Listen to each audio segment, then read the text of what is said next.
Hello everyone and welcome back to RaceRoom for another instalment of chaotic Mazda MX-5 Cup action coming to you today from Zandvoort. Now there's a big grid of 23 cars for this one and I'm starting on the second row after qualifying P4. The competition is certainly going to be tight as we're racing the shorter national circuit layout. Can I mount a podium challenge? Let's find out. And as the lights go green, we see a bunch of drive-through penalties handed out. Several cars jumping the start there. Crucially, one of them was Dan Whitehouse. He qualified right behind me in P5. In fact, he's on my inside now. I suspect he's going to make the move up the inside into T1 to snatch my fourth position, and he does do. Yellow flags are out. There's contact behind. I can see a car sideways as we exit T1 there. We've got through okay. We have lost one position to Dan Whitehouse, but as I said, he's got a drive-through penalty, so he won't be staying there for long. Meanwhile, in the rearview mirror, I just caught a glimpse of Ryan Flagg getting up on two wheels through that previous corner. He tried to tuck it up the inside of Alex Holden unsuccessfully, but he has managed to hold on to 7th position. Around this tricky right-hander for the first time. This is the corner that makes up the national circuit. We're cutting out the whole back part of the track here through the chicane for the first time. We're in P5 right on the tail of Whitehouse. The yellow flags came out only momentarily, but that's because of a big incident in the chicane. It looks like we've lost a number of drivers there. A huge gap has opened up. Alex Holden is right behind me in P6, so it looks like he got through okay, but then there's a gap of 3 seconds back to Michael Simon 7th. Out of the final corner then, will we see Dan Whitehouse enter the pits to serve that drive-through penalty? No, we won't. Not for now at least. Whitehouse deciding to stay out for another lap, so that'll give us a chance to check out the replay of the start, where no fewer than 4 drivers got handed drive-through penalties, jumping before the lights went green. Thankfully, we weren't among them. You can see me in the yellow and black Mazda charging down the outside, but keep your eyes further back because it all got a little bit messy. A domino effect with cars colliding, which resulted in the number 2 car of Peter Johansson coming off worst. There was more contact exiting T1, but we're going to focus on that blue and grey Mazda now of Ryan Flagg because he got up onto 2 wheels. I only caught a glimpse of it in my rearview mirror. Look at that! How lucky was Flagg to save it there? And Flagg was in the thick of the action again at the chicane. He's trying to move up the inside of Michael Simon there, but he also tags Rose Hayden. The 3 of them spin out, and that's what opened up such a huge gap between the front 6 and the rest of the pack. Now, we didn't see Whitehouse take his drive-through penalty, but Michael Simon did take it and unfortunately swerved over into the pit lane with David Martinez already on the inside of him, sending Martinez spinning into pit lane unwillingly.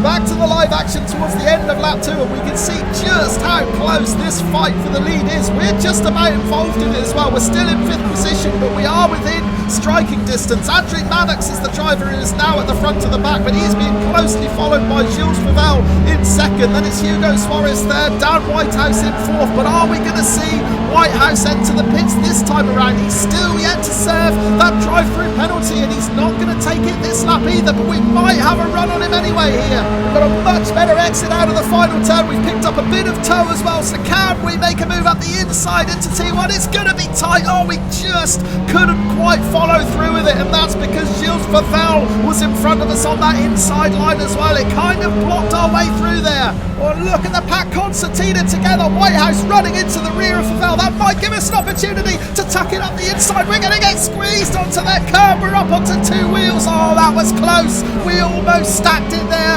It was an ambitious move. I'd hoped that there would be room, but there wasn't quite room. Whitehouse slammed the door shut. Let's check out the replay. First, Whitehouse ran into the back of the car in front. That opened up the opportunity for me to try this move. It was tight. It was too tight. We almost gave a cropper there. So although we were unsuccessful in trying to snatch that 4th position on the previous lap, we're going to get it anyway now because yes, finally Whitehouse is going to serve that drive-through penalty. So that promotes us up into 4th in hot pursuit of Gilles Favel, and we ended up closing on Favel by the end of the lap. We're right on his tail now coming through this right-hander.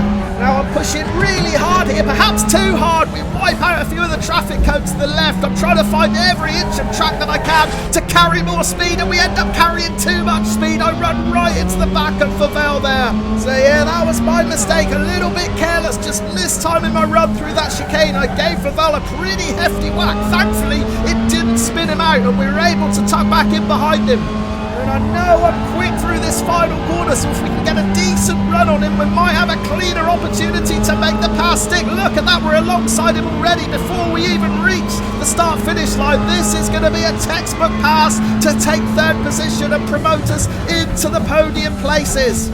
So yeah, job done before we even reached T1. I didn't have to fight or defend there. We got the pass done before we even reached the braking point. So let's watch the replay. First, me getting a little bit wide, coming out of that right-hander, taking a few traffic cones with me. Then I get too close to Favel. I give him a nudge, and at this point, I probably could have got past him, but I didn't think it would have been fair to after I'd just given him a punt there. So I lifted slightly, led him back in front, and regrouped to try the pass again, coming down the start-finish straight. We got a much better exit out of the final turn. We're carrying far more speed down the straight, and we're able to get the job done in plenty of time. So that promoted me up into third. Unfortunately, the leading duo had already made a break for it, so I wasn't able to close the gap on them. But as we rejoin the live action in about 2/3 race distance, you'll see that I have gapped those cars behind. Gilles Favel is now 3 seconds back, and he's defending against Alex Holden. We're going to switch the TV cam on now because this battle is slowing them both down, and that is working to my advantage. Look at Favel, he's pushing really hard to try and gap Holden, but unfortunately he's going to take a little bit too much of the curb here. It's going to unsell the car, he loses the rear, and he has spun out of 4th position. And not only that, it forced Alex Holden to lift as well to avoid running into him. So look at that gap now back to Holden in 4th. It's more than 4 seconds. So we're looking good for a podium finish here. However, we're going to jump forward to the final 2 minutes of this race because there is one twist left, and it involves a backmarker. Now at this point, I didn't think I had any hope at all of improving on my 3rd position. I just didn't have the pace to keep up with the race leader, Andrew Maddox, or Hugo Suarez in 2nd.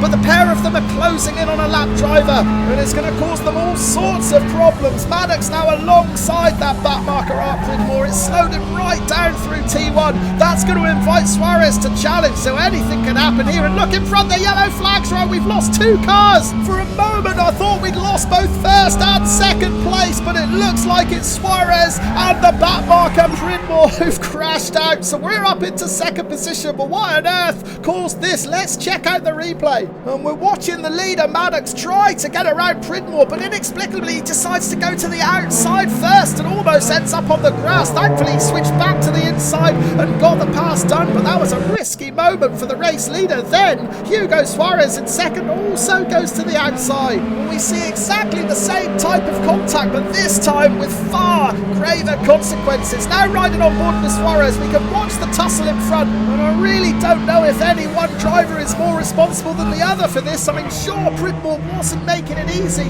for these leaders to get past him, but at the same time, why did Maddox go to the outside when there was such a big gap on the inside that he could have gone through? And the same could be said of Suarez there too. He was never going to get around using that outside line. I'd love to hear your take on this. What are your thoughts about these incidents? Who was in the right? Who was in the wrong? What would you have done differently? Let me know in the comments below. But for now, we can all agree that this was the perfect example of how not to lap a driver with 1 lap of the race to go. Having said all that, though, it worked in my favour for sure, because we're going to cross the line to finish in 2nd position. That was far more than what I realistically deserved, but I'll certainly take it. Here are the classified results then. Andrew Maddox, the race winner. I finished 5 seconds behind in 2nd, Holden in 3rd, and Suarez recovered to take 4th. As for my fastest lap at 1:10.9, so 4/10 slower than the race winner Maddox. Well, never a dull moment in the Mazdas, that's for sure. Thank you ever so much for watching.